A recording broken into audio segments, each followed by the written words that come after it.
आप लोगों का स्वागत है। चलिए दोस्तों, इस वीडियो में मैं आप लोगों को सबसे बेहतरीन सबसे इम्पोर्टेंट चीजें बतलाने वाला हूं दोस्तों। ठीक है, चलिए आज इस केमिस्ट्री के सिलेबस की मैं पढ़ा रहा हूं। कौन सा? कोऑर्डिनेशन कंपाउंड उप सहसंयोजक यौगिक के बारे में मैं बात कर रहा हूं। ठीक है दोस्तों, चलिए आज का टॉपिक है पार्ट 9। छोटी सी पार्ट 8 बन गया क्योंकि थोड़ी सी लंबी हो गया था, वीडियो को कट कर उसको पार्ट 8 बना दिया है। ठीक है दोस्तों, चलिए पार्ट 9 और पार्ट 10 सबसे महत्वपूर्ण चीजें होने वाली है ये दो। ठीक है, तो आज पार्ट 9 पढ़ेंगे, कल पार्ट 10 पढ़ेंगे। तो आज हम बेहतरीन कंसेप्ट को पढ़ेंगे, उसके बाद हमारा यह चैप्टर खत्म हो जाएगा। ठीक है दोस्तों, एक और इसमें VVT रूल बचा है, VVT और CFT, VVT और CFT तो बाद में निपटेंगे। आगे VVT से चलिए मुलाकात कर लेते हैं। लेकिन VVT तो थ्योरी बड़ी ही जबरदस्त और इंटरेस्टिंग। अगर मेरी वीडियो पहले आप लोग नहीं देखे हैं तो पहले मेरे वीडियो को पूरी तरह से 8 तक देख लीजिए, उसके बाद तभी VVT थ्योरी आप लोग एकदम बेहतरीन तरीके से समझ में आ जाएगा। ठीक है दोस्तों, चलिए मैं आज आप लोगों को बतलाऊंगा कि VVT क्या होती है, उसके कंसेप्ट क्या होते हैं, उसको पढ़ने से फायदे क्या है और हमारे एग्जामिनेशन में कैसे प्रश्न आते हैं, इसके बारे में हम चर्चा करेंगे इस वीडियो में। ठीक है दोस्तों, चलिए वीडियो को शुरू करते हैं। वीडियो को शुरू करने से पहले मेरी वीडियो को तुरंत सब्सक्राइब, लाइक, शेयर जरूर कर देना। ठीक है दोस्तों, चलिए हम VVT बैलेंस बॉन्ड थ्योरी, मैंने क्या कहा दोस्तों, बड़ी बेहतरीन तरीके से बारीकी से तरीके से देखते रहना। VVT बैलेंस, B से बॉन्ड, T से थ्योरी, बैलेंस बॉन्ड थ्योरी, संयोजकता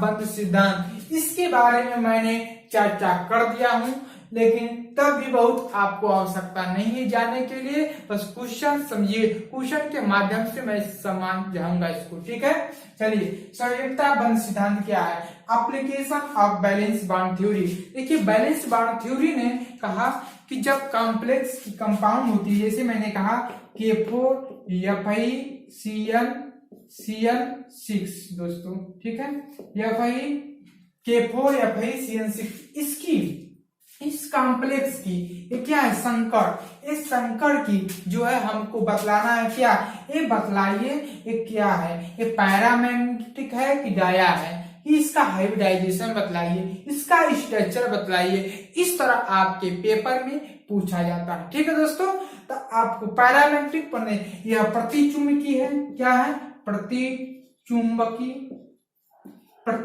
है कि अनुचुंबकी है, अनुचुंबकी, यह अनुचुंबकी है। यह इसका संकरण क्या है, इसका संकरण क्या है, ठीक, इसकी ऑक्सीकरण संख्या क्या है, और पूछ देगा इसका स्ट्रक्चर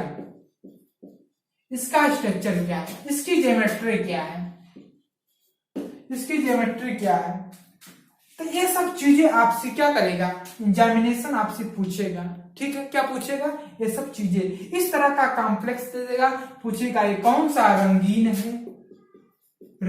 है, कौन सा रंगहीन है,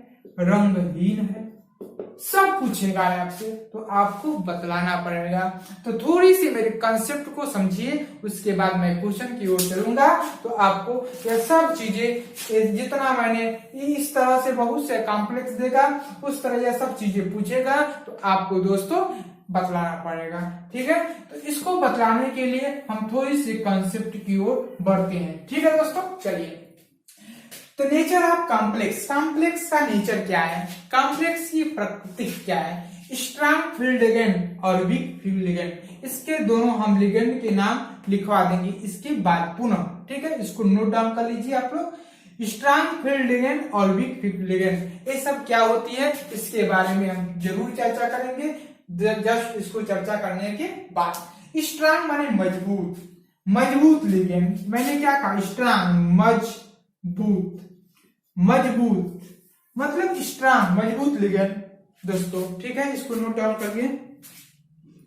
सही है, जो वीडियो है थोड़े से मिस्टेक हो जाता है, इसको देखना पड़ता है दोस्तों। ठीक है, हाँ, strong field ligand. Strong field ligand क्या है दोस्तों?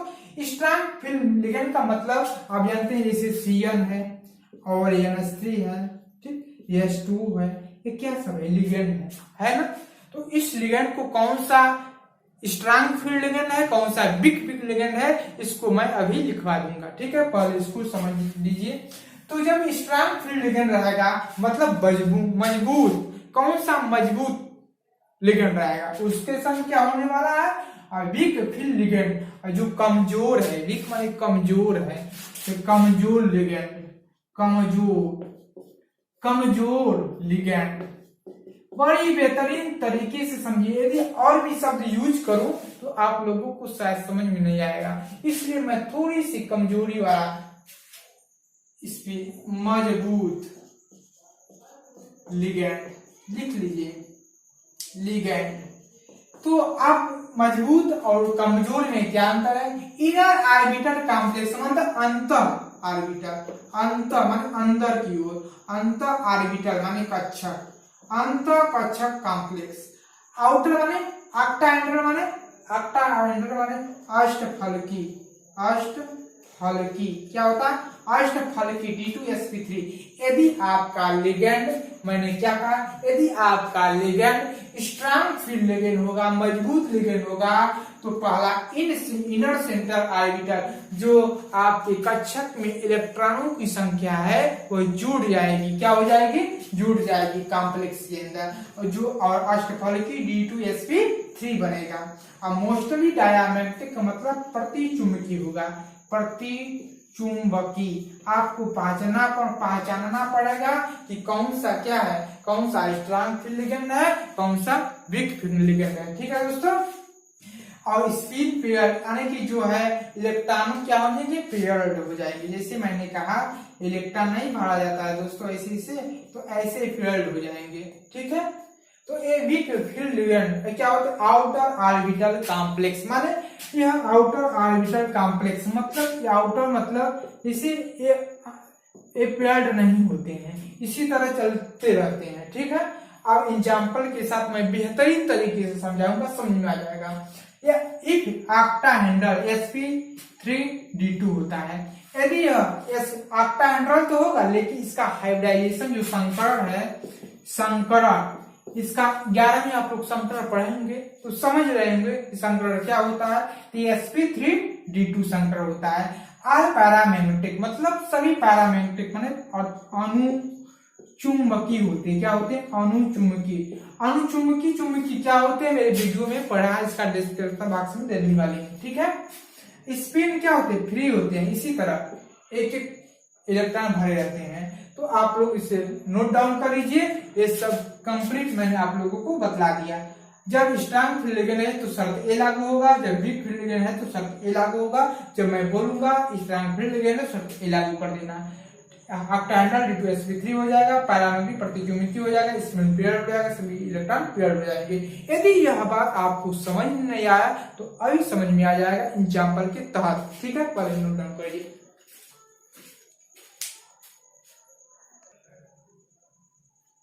चलिए दोस्तों देख लीजिए, ठीक है। आप लोगों का नोट डाउन हो गया होगा। इसके बाद थोड़ी सी देख लें कि मैंने कहा था स्ट्रॉन्ग फील्ड लिगेंड और वीक फील्ड लिगेंड, ठीक है। तो स्ट्रॉन्ग माने मजबूत लिगेंड कौन सा है, इसको लिख लीजिए मजबूत लिगेंड, ठीक है। लिख लीजिए फटाफट। इसको लिख देते हैं आपका कमजोर लिगेंड, कमजोर लिगेंड, ठीक है दोस्तों। तो बड़ी आप यदि यूपी बोर्ड से, सीबीएसई बोर्ड से है तो बेहतरीन वीडियो से देख सकते हैं। आप मैंने क्या कहा, मैंने इसके थोड़ी सी बारे में आपको सब बतलाने के लिए ही मटेरियल तैयार कर रहा हूं आपको, ठीक है। चलिए, तो स्ट्रॉन्ग फील्ड लिगेंड क्या होते हैं? NCS, EDTA, NH3, EN, PY, NO2, PR3, Cr और एक नेगेटिव CO। ये सब क्या स्ट्रॉन्ग फील्ड लिगेंड के अंदर आते हैं। इसका यूज अभी करता मैं बतलाऊंगा। यह स्ट्रॉन्ग फील्ड लिगेंड होते हैं, वीक फील्ड लिगेंड होते हैं। क्या होते हैं? IBr, SCN, Cl, N3, F, ONO, OH, SO4, NO2, C2O4, O2, H2O। एक कमजोर लिगेंड होते हैं।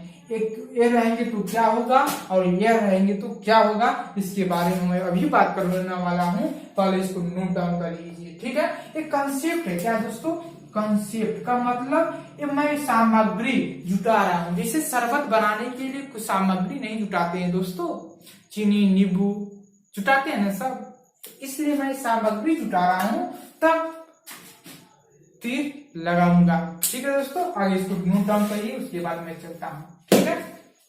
तो एक कंसेप्ट और बचा है, चलिए इसको पहले नोट डाउन करिए।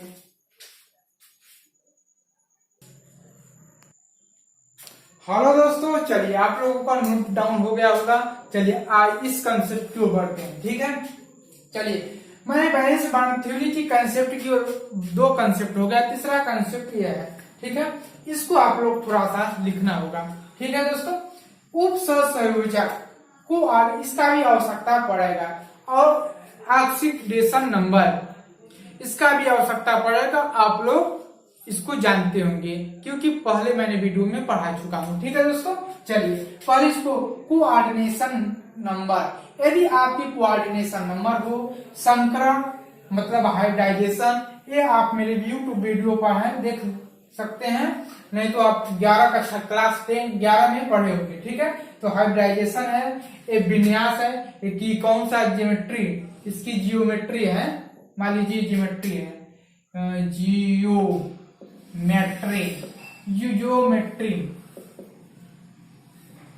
ये ज्योमेट्री है, ठीक है। ज्योमेट्री कैसी स्ट्रक्चर है, ऐसा भी स्ट्रक्चर है, एग्जाम्पल आपका, ठीक है दोस्तों। तो आप लोग लिख सकते हैं इसे, ठीक है। यदि कोऑर्डिनेशन नंबर 2 हो तो हाइब्रिडाइजेशन क्या होगा, एसपी होगा। 2 से एसपी आपका ज्योमेट्री क्या होगी, रेखीय होगी, विन्यास, ठीक, लीनियर। और एग्जाम्पल बहुत से एग्जाम्पल हो सकता है, मैंने यहाँ पर दौर नहीं है इसलिए कोई दिक्कत नहीं, एक ही लिख सकते हैं, ठीक। 3 रहेगा आपका उपसंयोजक बन, तो sp2 होगा। त्रिकोणीय समतली ट्राइगोनल, देखिए 2 होगा तो ऐसे sp, ठीक। 3 होगा तो sp2। अब त्रिकोणीय समतली ट्राइगोनल प्लेनर एग्जाम्पल ये है, ठीक है दोस्तों। चलिए 4 होगा जब कोऑर्डिनेशन नंबर, तो sp3 होगा। और आपका जो होगा टेट्राहेड्रल चतुर्फलकी होगा, क्या होगा, चतुर्थफलकी टेट्राहेड्रल एग्जाम्पल फॉर्म, ठीक है। 4 होगा तो एक होगा dsp2 टेट्रा, क्या होगा, वर्ग समतली, क्या होगा, वर्ग समतली आपका एग्जाम्पल है। 5 होगा तो sp3 दोनों तरह से होगा, लेकिन एक ही तरह से लिखना होगा, यहाँ पर मैटर करेगा एग्जाम्पल के तहत, ठीक है। तो त्रिकोणीय द्विपिरामिडली ट्राइगोनल बाइपिरामिडल, ठीक है। अब आपका एग्जाम्पल ये है। अब 6 जो है d2sp3 और sp3d2 अष्टफलकी मतलब ऑक्टाहेड्रल, और आपका एग्जाम्पल ये है। और एग्जाम्पल आ सकता है लेकिन यहाँ पर दौर नहीं है इसलिए नहीं लिखा हूं, तो आपको इसको नोट डाउन करना है, ठीक है। इसको नोट डाउन कर लीजिए, सबकी आवश्यकता पारी पारी पड़ेगी, उसको जब आवश्यकता पड़ेगी तो मैं बतलाऊंगा। पहले इसको नोट डाउन कर लिए, उसके बाद मैं एग्जाम्पल की ओर चलता हूँ दोस्तों। बस आपका चीजें तैयार हो गई। आप एग्जाम्पल के लिए जो भी एग्जाम्पल करेंगे वो बेहतरीन तरीके से करेंगे। कोई भी एग्जाम्पल आ जाए चुटकियों में उड़ाएंगे, ठीक है, बस इतने ही। और भी यदि पढ़ाया जाए तो बैलेंस वन थ्योरी तो बहुत लंबी थ्योरी है, लेकिन बहुत इतनी आवश्यकता है, ज्यादा आवश्यकता के चक्कर में ना पड़े, बस इतना लिख लीजिए। 60 पार्ट में बना रहा हूँ, बड़ी कंसेप्चुअल बना रहा हूँ, ठीक है। तो पहले इसको नोट डाउन करें, फिर इसके बाद चलता हूँ। इसको 2-3 बार देख लीजिएगा। चलिए दोस्तों, ठीक है, आप लोगों का नोट डाउन हो गया होगा, ठीक है। चलिए अब इस वीडियो में आप लोगों को जा रहा हूं एग्जाम्पल कराने, ठीक है। चलिए हाँ एग्जाम्पल, ठीक। अब एग्जाम्पल के तहत सभी कंसेप्टों को यदि आप लोगों नहीं आ गया होगा तो अभी तक आ जाएगा, ठीक है। चलिए आप लोग बड़े ध्यान से समझिएगा मेरे दोस्त, बड़ी मजेदार चीज है यार, समझिए थोड़ी, ठीक। जैसे मैंने एग्जाम्पल लिखा K4FeCN6, ठीक। क्या एग्जाम्पल लिखा, K4 नहीं, एग्जाम्पल ये है, देखो FeCN6 कॉम्प्लेक्स के अंदर बंद है और -3 चार्ज लगा है। ठीक है, या भाई CN6 का आपको सभी चीज बतलाना है।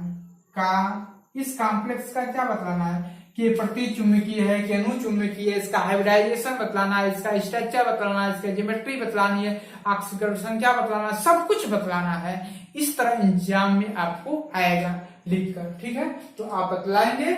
चलिए बतलाना शुरू कर दीजिए और एग्जाम्पल, लेकिन एक एग्जाम्पल के तहत मैं समझाऊंगा। ठीक है, चलिए तो FeCN6 पर -3 का आपको सब चीजें बतलाना। पहले आप क्या करेंगे, ये क्या पहचानेंगे, क्या ये लिगेंड है, ये सेंट्रल एटम है, केंद्रीय परमाणु है।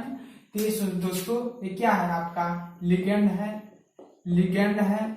और ये क्या है, केंद्रीय परमाणु है, केंद्रीय परमाणु। ठीक, परमाणु एक केंद्रीय परमाणु है, लिगेंड है। चलिए आप ऑक्सीडेशन नंबर निकाल लीजिए, ऑक्सीकरण संख्या, ऑक्सीकरण संख्या। पहले स्टेप में क्या करेंगे, सब पहचान लेंगे। पहचान हो गई, मैंने पहचान बतलाया है, उसको देख लीजिए। ऑक्सीकरण संख्या पहले निकालिए। ठीक, ऑक्सीकरण संख्या बराबर होता है, Fi को x मान लीजिए, इसका निकालना है, प्लस Cn पर -1 होता है, गुणे 6 = -3 हो जाएगा। x -6 बराबर -3, x बराबर -3 + 6, x बराबर +3, यानी कि Fi की ऑक्सीकरण संख्या क्या हो गई, +3 हो गई दोस्तों। ठीक है, +3, तो आप Fi लिखेंगे। ठीक, Fi पर +3 का क्या निकालेंगे, इलेक्ट्रॉनिक विन्यास। क्या निकालेंगे दोस्तों, आप पहले ऑक्सीकरण निकालिए संख्या। ठीक, निकल गया ऑक्सीकरण संख्या, निकाल, लेकिन इसका निकल जाएगा, सिखा रहा हूं बेसिक से, उसके बाद मैं नहीं सिखाऊंगा। तो आप इसका Fi का क्या निकालिए, ऑक्सीकरण संख्या निकल गया। अब ऑक्सीकरण संख्या किसकी निकालिए, Fi की। Fi लिख दीजिए। Fi के ऊपर कितनी पॉजिटिव चार्ज हो गया, 3 पॉजिटिव चार्ज हो गया। ठीक है, क्योंकि ऑक्सीकरण संख्या 3 आया है, इसलिए इसके ऊपर 3 पॉजिटिव चार्ज हो गया। तब 3 पॉजिटिव चार्ज हो गया दोस्तों। तो अब इसका इलेक्ट्रॉनिक विन्यास करते हैं। हम समझते हैं कि आपको इलेक्ट्रॉनिक विन्यास बड़ी ही बेहतरीन तरीके से आता होगा। ठीक है दोस्तों, चलिए इसका परमाणु क्रमांक, एटॉमिक नंबर क्या होता है दोस्तों, तो इसका होता है 26। कितना होता है, चलिए इसका होता है 26। ठीक है, रूल दूसरा। अब इसका इलेक्ट्रॉनिक विन्यास आप लोग जरा जल्द से लगिए, 1s2 2s2 2p6 और 3s2 और 3p6 और 4s2 और 3d6 हो गया। ठीक है, तो ये Fi पर हुआ था। ठीक है, Fi का 26, Fi का इलेक्ट्रॉनिक विन्यास 1s2 2s2 2p6 3s2 3p6 4s2 3d6। देखो 2 2 4 10 2 12 18 2 20 6 26 हो गया, इतना हो जाएगा। इसके बाद Fi पर 3 पॉजिटिव चार्ज करना होगा दोस्तों। अब 3 पॉजिटिव चार्ज का मतलब इसमें से 3 इलेक्ट्रॉनों की क्या होगी, कमी होगी। 3 इलेक्ट्रॉनों की कमी कर दीजिए। 1s2 2s2 2p6 3s2 3p6। यहाँ पर देखो जो सबसे बड़ा कोष होता है, सबसे बड़ा कोष, यह सबसे बड़ा कोष है, आपको मालूम होगा। 3 से बड़ा कोष ये है 4, इसमें इलेक्ट्रॉनों की कमी कर देंगे, यानी कि 4s2 है, 0 कर देंगे। अब यहाँ पर 3 इलेक्ट्रॉन है, लेकिन 2 इलेक्ट्रॉन को 0 कर दिया। अब 1 इलेक्ट्रॉन की और कमी कर देंगे। अब 6 है तो यहाँ पर 5 कर देंगे, यानी कि 1 इलेक्ट्रॉन की कमी हो गई। ठीक है, अब इसका इलेक्ट्रॉनिक विन्यास मिलजुल कर 3p6 और 3d कितना आया, 5 आ गया। आया कि नहीं, तो आपका 3p6 और 3d5 आ गया। तो दोस्तों आपका आ गया। ठीक है, चलिए हम आगे 3d, अब 4p लगा सकते हैं, लेकिन इतना में हो सकता है तो कोई बात नहीं। चलिए ठीक, तो आप यहाँ पर लिख दीजिए 3p, क्या लिखेंगे 3p6 और 3p 3d और 4p लिख सकते हैं, 4d इस तरह से लिख सकते हैं। ठीक है दोस्तों, तो अब इलेक्ट्रॉनिक विन्यास कर लीजिए। और 3d 3p, आप पहले इसको नोट डाउन करो, इसको मिटाना पड़ेगा। चलिए दोस्तों, ठीक है। तो इलेक्ट्रॉनिक विन्यास आप लोग कर लीजिएगा। पहले ऑक्सीकरण संख्या, इसके बाद इलेक्ट्रॉनिक विन्यास हो गया। तो इसके बाद यहाँ पर 3D और 4s 3D5 4s 0 आप 4p निकाल लेंगे। इसकी आवश्यकता पड़ जाएगी यदि लिगेंड के ज्यादा है नंबर, तो इसको लगाने के लिए इसकी आवश्यकता पड़ सकती है। जैसे नहीं होता 3D 4s 4p 4d 4f नहीं होता, इस तरह से लगा सकते हैं आप, ठीक है। नहीं भी लगा सकते, लेकिन इसकी आवश्यकता पड़ जाएगी इस समय। 3D5 4s 0 4s 0 कहां से आया, 3D5 दिए हैं, 4s 0 और 4p अपने से जोड़ दिए हैं, इसका इलेक्ट्रॉनिक विन्यास 0 होता है, ठीक है। अब हम डब्बा बनाएंगे।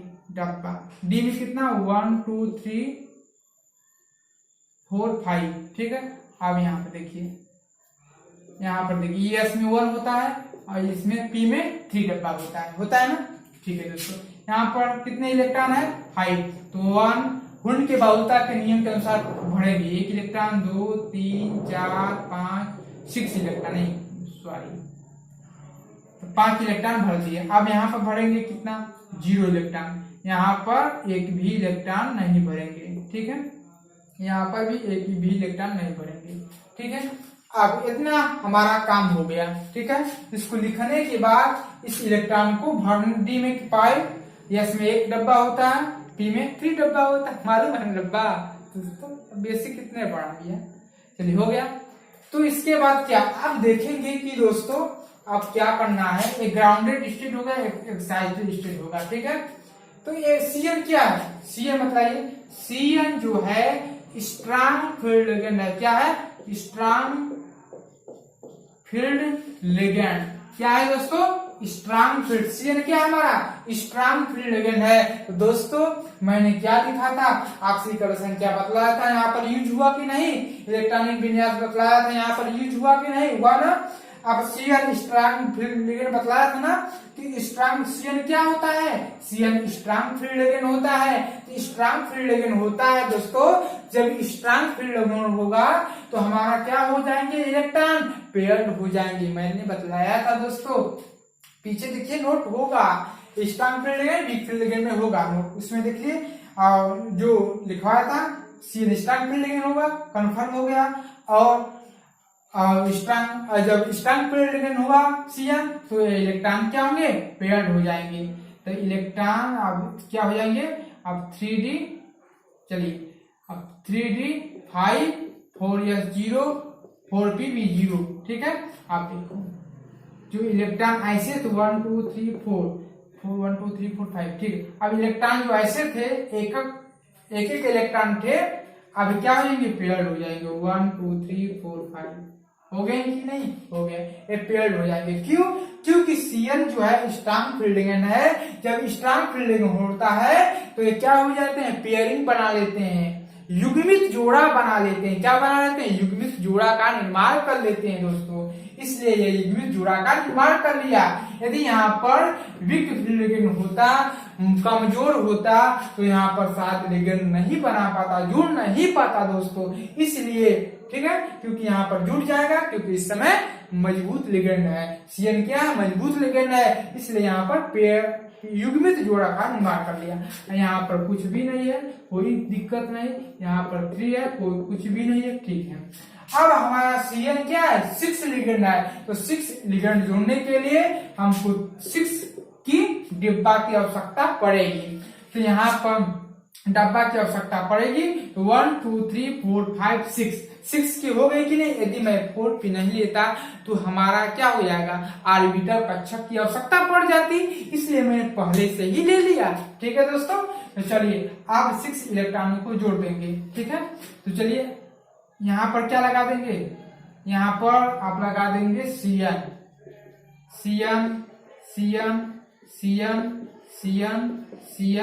और Cn। देखिए 6 Cn है तो 6 Cn लगा दिए। और सभी 6 Cn क्या होंगे दोस्तों, ये सभी 6 Cn क्या होंगे, आप देखो D क्या है, D में 2 Cn है तो D2 हो गया, D2 हो गया। एक यस है, यस हो गया। P में क्या हो गया, P, मैंने क्या कहा दोस्तों, P 1 2 3, P में 3 खाली है, देखो D में 2 ऑर्बिटल खाली है तो D2। यस में 1 इलेक्ट्रॉन, एक ऑर्बिटल खाली तो यस, p में 3 तो p3। तो आपका संकरण क्या हो गया? संकरण हो गया आपका D2sp3। जब स्ट्रांग फील्ड अगेन होता है तो आपका संकरण कैसा होता है? D2sp3 मैंने लिखवाया था। और आपका स्ट्रक्चर क्या बनेगा? अष्टफलकी। अष्टफलकी क्या बनेगा? ऑक्टाहेड्रल। ऑक्टाहेड्रल क्या बनेगा दोस्तों? आपका स्ट्रक्चर जो बनेगा, आपका स्ट्रक्चर जो बनेगा, वो संरचना बनेगा वो अष्टफलकी ऑक्टाहेड्रल, क्योंकि D2sp3 क्या है? संकरण है। जब दोस्तों मैंने ग्राफ पे लिखवाया था कि D2sp3 होगा तो अष्टहेड्रल बनता है, अष्टफलकी बनता है। तो आपका हाइब्रिडाइजेशन इसका क्या हो जाएगा? D2sp3 और संरचना अष्टफलकी हो जाएगा। ठीक है, अब मैं और बतलाता हूँ चीजों, पहले थोड़ी सी इसको नोट डाउन कर लीजिए दोस्तों। ठीक है, उसके बाद यहाँ पर मिटा दूंगा, बतलाऊंगा। ठीक है, चलिए हम बतला देता हूँ। अभी नोट डाउन करते रहिए, यहाँ पर हो गया होगा। चलिए थोड़ी सी मिटा देते हैं यहाँ पर। ठीक है, चलिए अब देखिए, हमको बतलाना है दोस्तों, हमको क्या बतलाना है? हमको बतलाना ये बतलाइए नहीं, उसमें थोड़ी सी मिस्टेक हो गया था लिखने में, लिख लीजिएगा। ठीक है, अच्छा ये बतलाइए, अब तो संकरण हो गया, स्ट्रक्चर अष्टफलकी हो गया। ठीक है, अब बतलाइए प्रतिचुंबकीय कि अनुचुंबकीय, पैरामैग्नेटिक है कि डाया? तो आप कहेंगे जब इलेक्ट्रॉन पेयर्ड में हो जाएंगे। देखिए इलेक्ट्रॉन जब क्या हो जाएंगे? जब ऐसे बन जाएंगे, पेयर्ड, पूरी तरह से पेयर्ड हो जाएंगे, तो हमको कहेंगे पेयरिंग इलेक्ट्रॉन। पेयर्ड हो जाएंगे तो इसे कहते हैं, इसे क्या कहते हैं? डायामैग्नेटिक। डायामैग्नेटिक। ठीक है, इसे कहते हैं प्रतिचुंबकी। क्या करेंगे? प्रतिचुंबकी लिख लीजिए, प्रतिचुंबकी। जब इस तरह पूरा इलेक्ट्रॉन भर जाएंगे तो पेयर्ड हो जाएंगे, युग्मित हो जाएंगे, युग्मित हो जाएंगे, तो उसे कहते हैं डायामैग्नेटिक, प्रतिचुंबकी। जब इलेक्ट्रॉन दोस्तों इस तरह से बन जाए तो क्या हो जाता है? इस तरह से मतलब एक एक इलेक्ट्रॉन बढ़ता है या दो एक इलेक्ट्रॉन इसे उबड़ खाबड़ हो तो उसे कहते हैं अयुग्मित। क्या कहते हैं? अयुग्मित। अयुग्मित कहते हैं, यानी कि प्रतिचुंबकी नहीं, अनुचुंबकी कहते हैं। क्या कहते हैं? अनुचुंबकी। इसे कहते हैं अनुचुंबकी, इसे कहते हैं प्रतिचुंबकी, इसे कहते हैं अनुचुंबकी। चलिए अब ये बताइए प्रतिचुंबकीय की अनुचुंबकी। आप कहेंगे सर एक इलेक्ट्रॉन की यहाँ पर खाली है, अगर दो जुड़ा बना दे, अगर यहाँ पर दो जुड़ा हो जाता, इस खाली से मतलब नहीं है, खाली से कोई मतलब नहीं, यहाँ पर एक इलेक्ट्रॉन भी भर जाता क्योंकि पूरा फिर इलेक्ट्रॉन हो गया, तब भी क्या हो जाते? प्रतिचुंबकी, डायामैग्नेटिक हो जाता है। लेकिन यहाँ पर एक इलेक्ट्रॉन खाली है अभी। ठीक है, तो एक इलेक्ट्रॉन खाली है तो क्या अयुग्मित इलेक्ट्रॉन हो गए? जब अयुग्मित इलेक्ट्रॉन हो गए तो अनुचुंबकी हो गए, तो अनुचुंबकी हो जाएगा तो पैरामैग्नेटिक हो जाएगा। क्या हो जाएगा? पैरामैग्नेटिक हो जाएगा। दोस्तों इसे नोट डाउन करिए जल्दी से जल्दी। तो आपका क्या हो जाएगा? कॉम्प्लेक्स। कॉम्प्लेक्स हो जाएगा आपका जो है कॉम्प्लेक्स, ये क्या हो जाएगा? पैरामैग्नेटिक। क्या हो जाएगा? पैरामैग्नेटिक। आपका पैरामैग्नेटिक अनुचुंबकी हो जाएगा, अनुचुंबकी हो जाएगा। क्या हो जाएगा? अनुचुंबकी हो जाएगा। ठीक है, अब अनुचुंबकी हो जाएगा। अब इसका स्ट्रक्चर कैसे बनेगा दोस्तों? STRCTUR structure. स्ट्रक्चर माने संरचना। इसका संरचना कैसे बनेगा दोस्तों? आइए मैं समझता हूँ। संरचना अष्टफलकी होता है दोस्तों। अष्टफलकी का मतलब इस तरह से कुछ होगा। ठीक है दोस्तों, तो इस तरह से CN क्या होते हैं? CN यहाँ पर होते हैं। हमारा केंद्रीय परमाणु क्या होता है? FI। अब CN जोड़ दीजिए, CN और CN क्या हो गया? CN, यहाँ पर CN, उसके बाद यहाँ पर CN और यहाँ पर CN। आप देखो, ठीक है, तो इसके ऐसे कॉम्प्लेक्स बनाकर कितनी चार्ज है -3 चार्ज, तो -3 चार्ज लगा देंगे। ठीक है, तो आपकी स्ट्रक्चर, आपकी ज्योमेट्री बनकर रेडी हो जाएगी दोस्तों। ठीक है, तो यह सब पूछेगा रंगीन और रंगहीन के बारे में एक कंसेप्ट थोड़ी छोटी सा और है, तो उसके साथ मैं दो तीन एग्जांपल के साथ बैलेंस बाउंड थ्योरी खत्म कर दूंगा। मैं उम्मीद करता हूं कि आप लोगों को समझ में आ गया होगा। ठीक है दोस्तों, बहुत ही बेहतरीन तरीके से मैंने समझाया। कुछ नहीं करना है, यदि कॉम्प्लेक्स दिएगा तो उसका आंशिक संख्या निकालेंगे, इलेक्ट्रॉनिक विन्यास निकालेंगे। इलेक्ट्रॉनिक विन्यास निकालने के बाद क्या निकालेंगे दोस्तों, इलेक्ट्रॉनिक विन्यास निकालने के बाद 3D यहाँ पर लिख देंगे। उसके बाद डब्बा बनाएंगे, दूसरा डब्बा में देखेंगे कि फिर स्ट्रांग फिर लिगेंड है कि वीक कमजोर लिगेंड है कि मजबूत लिगेंड है।